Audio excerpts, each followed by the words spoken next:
So, hi na naman pag-ano natin is yung midterm lab activities, which is yung lab 1 and 2, 3 and 4.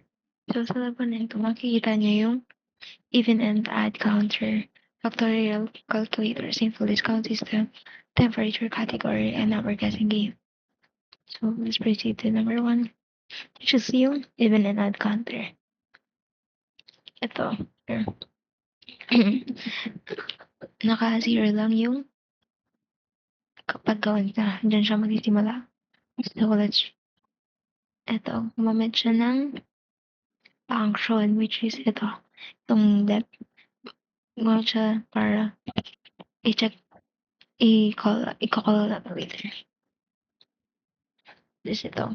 First condition is, if yung num is, divide sa 2, even siya, re-return siya sa as even, or piprint siya as even. Tapos, kapag hindi naman, is add. 7 naman, here, Ryan range, so ito ba, for Ryan range, 5 yung value niya din, na, hindi niya lang is yung number. Tapos, here, itong ginamit itong I para magkano siya. Hanggang dito lang magre-range siya pa dyan. Tapos, kapag kinulog natin itong I, plus pa natin siya, ibig sabihin, pa-add yung number na inaan natin. So, ito. Yun naman sa if check even odd num open close parenthesis num equals to even. Iyan siya, ika-count siya as plus 1. Tapos pa lalagyan kung kang ilan yung ika-count. Then, ganun din sa kapag nag-sa'yo, i-add niya rin. Mag-add din siya ng 1 kapag may nakita siyang odd number.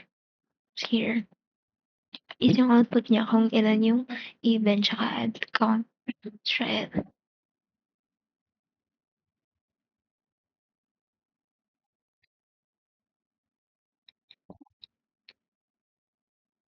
Hmm.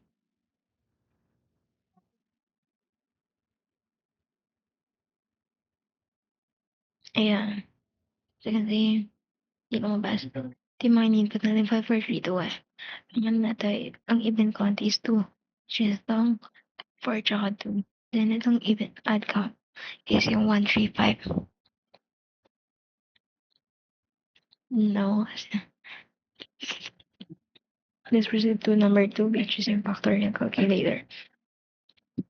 Here naman is gumamit ulit tayo ng function para mas makakalala siya later. And yung factorial niya is sa 1 siya magsimula. For I in range 1, okay, come on, n plus 1. Ito siya, Greenwich factorial is high z equal to okay. Return niya yung factorial nun. Tapos naging siya ng num kung ilan. Then, after na is, ilalabas niya na yung result. And, factorial. Try it.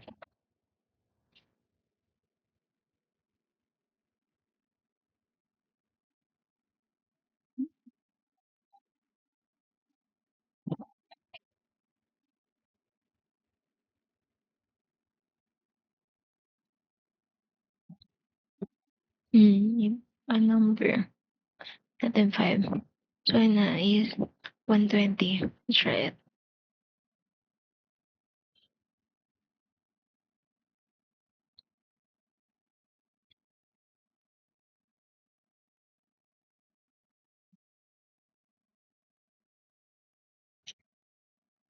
Oh, wait, try it again.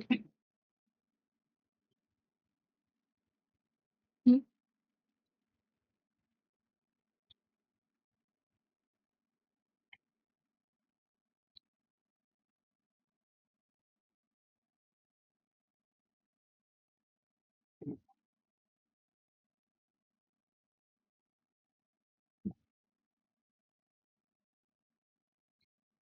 5,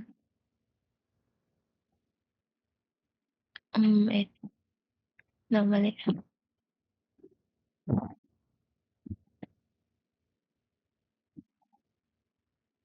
Yan. As you can see, 120 ang lumabas. Tama lang siya. And here naman sa simple discount system, yan, def get discount. Kinukuha niya yung discount sa amount. So, if yung amount is 1K pataas, magre-return siya ng amount, tapos return siya sa 0.9. Then else is yung amount lang. Let's try it. Okay. So, ito, ini i-input nila kung magkano yung total amount. Then, tsaka na i-compute yung discounted niya. Then here, ilalabas yung discount niya kung magkano. So, let's try it.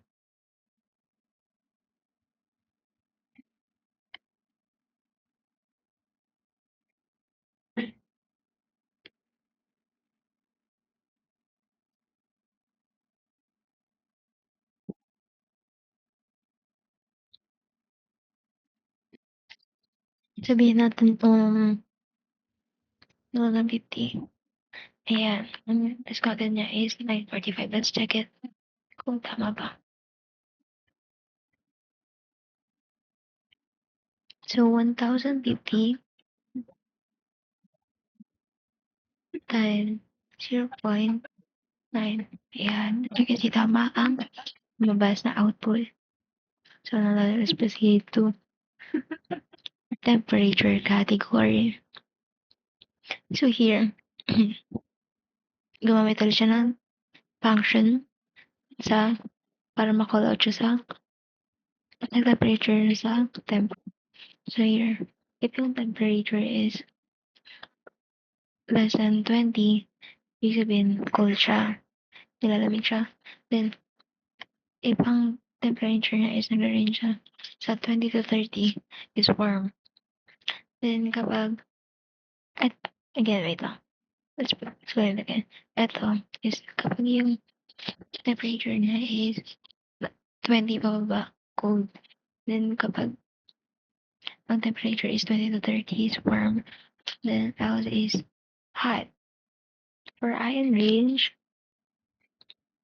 so ito, mag-aas siya ng 5 beses kung yung temperature mo. Tapos, after nun, i-display niya yung temperature. Tapos, kung ano ba yung temperature niya, kung cold, warm, or hot. Let's check it. So, yan. Yan, temperature. Well, 19. Cold. Temperature niya is 23. Warm.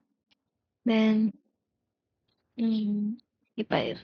That's another is 15. Tapos, 29. Ayan. You can see the form siya. So now let's proceed to number cascade. Ayan. Here, gumamit siya ng function sa para ma-call out niya yung secret and guess. Ito, if yung guess niya is the secret, yung rarity niya is too low. If yung ano niya, here, if mataas naman sa masyadong mahaba or mas malayo, sabihin too high. Then kapag tumama naman, kapag else, sabihin is correct, you win.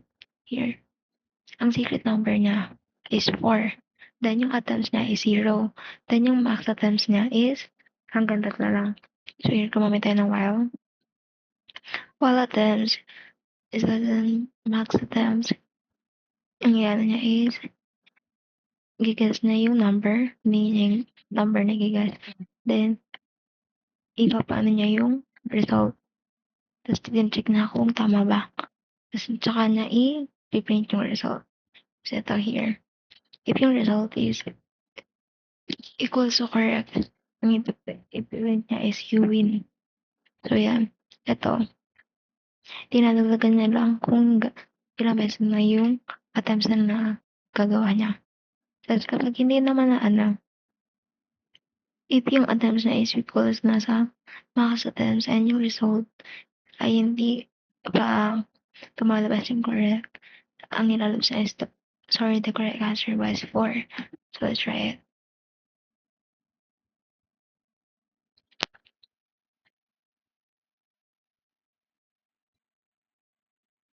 Hmm?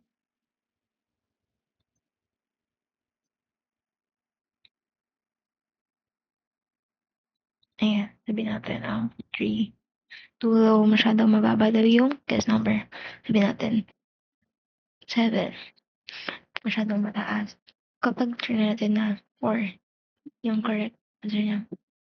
Ayan, so you can see may little error. Pero tama yung nag-guess niya. So, I-guess ay na naman 4. 4, love 1 and 2. Thank you for listening.